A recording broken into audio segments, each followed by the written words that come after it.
పార్లమెంట్లో రాహుల్ గాంధీ గారు మన యొక్క బీజేపీ పార్లమెంట్ మెంబర్లను తోసేయడము దేశం మొత్తం ఇది విషయాన్ని గర్విస్తుంది. మనకు స్వతంత్రం వచ్చి 75 సంవత్సరాలు అయింది. దాంట్లో సుమారుగా 50 సంవత్సరాలు కాంగ్రెస్ పార్టీ పాలించింది. మరి గౌరవ అంబేద్కర్ గారికి భారతరత్న ఎందుకు ఇవ్వలేదు? అదేవిధంగా అంబేద్కర్ గారిని 2 సార్లు పార్లమెంట్లో పోటీ చేసినటువంటి అంబేద్కర్ గారిని 2 సార్లు ఓడగొట్టినటువంటి వారు ఎవరు? అదేవిధంగా అతనికి ఏ రకమైనటువంటి గౌరవప్రదమైనటువంటి స్థానం ఇవ్వకపోయింది ఎవరు? కానీ భారతీయ జనతా పార్టీ అధికారంలో వచ్చిన తర్వాత భారతరత్న ఇచ్చినటువంటి పార్టీ భారతీయ జనతా పార్టీ అంబేద్కర్ గారికి. అదేవిధంగా వారి విషయాన్ని వారు పుట్టిన ప్లేస్లో, వారు చదువుకున్న ప్లేస్లో, వారు పార్లమెంట్లకు మొట్టమొదటి పోయిన ప్లేస్లో, వారు ఇంగ్లాండ్లో చదువుకున్నటువంటి ప్లేస్లో ఈ విధంగా పంచతీర్థాలని చెప్పేసి సుమారు 500 కోట్లతోని అంబేద్కర్ యొక్క విషయాన్ని ప్రజల ముందుకు తీసుకొచ్చి అంబేద్కర్ స్మారక చిహ్నాలు ఏర్పాటు చేసినటువంటి పార్టీ భారతీయ జనతా పార్టీ. అదేవిధంగా భారతీయ జనతా పార్టీ అధికారంలోకి వచ్చిన తర్వాత మొన్న యొక్క కేంద్ర కేబినెట్లో 12 మంది ఎస్సీలు, 7 మంది ఎస్టీలు, ఈ రకంగా ఎస్సీలకు ప్రాధాన్యత ఇచ్చినటువంటి పార్టీ స్వతంత్రం వచ్చిన తర్వాత భారతీయ జనతా పార్టీ.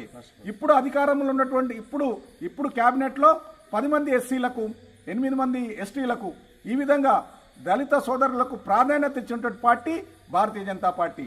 భారతీయ జనతా పార్టీ అధికారం ఉన్న ఒక మైనార్టీ సోదరుని అబ్దుల్ కలాంను రాష్ట్రపతి చేసింది. అదేవిధంగా ఒక దళిత బిడ్డను రామ్నాథ్ కోవింద్ను రాష్ట్రపతి చేసినటువంటి పార్టీ భారతీయ జనతా పార్టీ. అదేవిధంగా ఇప్పుడు ఒక గిరిజన మహిళను ముర్ము గారిని రాష్ట్రపతి చేసినటువంటి పార్టీ భారతీయ జనతా పార్టీ. ఈ రకంగా పేద వర్గాలను, మధ్యతరగతి వాళ్ళను, ఎస్సీలను, దళితులను ఈ విధంగా ముందుకు తీసుకొచ్చినటువంటి పార్టీ భారతీయ జనతా పార్టీ. అదేవిధంగా మన యొక్క ప్రాంతంలో, మన తెలుగు రాష్ట్రాల్లో ఏబిసిడి వర్గీకరణ కోసానికి 40 సంవత్సరాల నుంచి పోరాటం చేసినటువంటి దళిత సోదరుల యొక్క కోరికలను తెలుసుకొని వారికి న్యాయం చేయడం కోసానికి, ఏబిసిడి వర్గీకరణ కోసానికి భారతీయ జనతా పార్టీ కేంద్ర ప్రభుత్వం ముందుకొచ్చి ఈరోజు ప్రధానమంత్రి నరేంద్ర మోడీ గారి యొక్క ఆధ్వర్యంలో ఏబిసిడి వర్గీకరణ కూడా పూనుకున్నటువంటి విషయం మీ అందరికీ తెలుసు. కాంగ్రెస్ పార్టీ ఎక్కడ పోయింది? 40 ఏళ్ల నుంచి ఏబిసిడి వర్గీకరణ ఎందుకు చేయలేదని చెప్పి డిమాండ్ చేస్తున్నాము. కాబట్టి దళితుల యొక్క మధ్యతరగతి కుటుంబాలను, దళితులను పట్టించుకున్నటువంటి పార్టీ భారతదేశంలో ఏదైనా ఉందంటే అది కేవలం భారతీయ జనతా పార్టీ.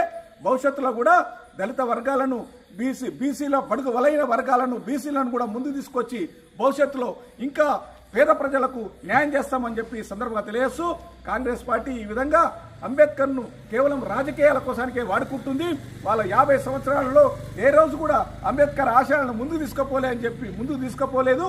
అలాంటి పార్టీ ఈ రోజు అంబేద్కర్ గురించి మాట్లాడడం చాలా విడ్డూరంగా ఉందని చెప్పి సందర్భంగా తెలియజేస్తూ, జై భీమ్, జై భీమ్, జై భీమ్, జై భీమ్, జై భారత్ మాతా కీ జై.